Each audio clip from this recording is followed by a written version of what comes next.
Welcome to Coding Classic CSS tutorial. In this video, you will learn how to center a div.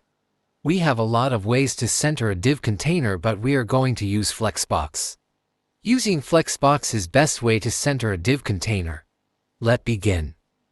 I have already created a div container, so our major focus is to place the container in a center position. Firstly, add display flex. This enable Flexbox, making the container to be flex. Let me add comment for better understanding.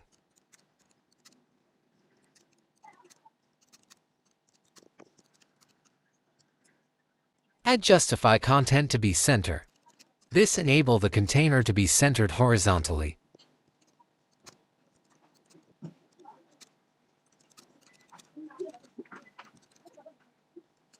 Next is align items center.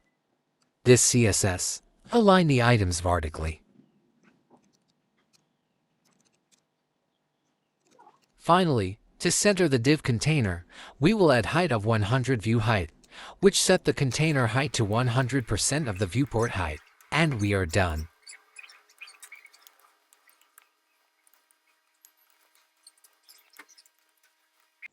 As you can see, the container is already centered. Hope you enjoyed the tutorial. Thank you for watching and don't forget to subscribe for more.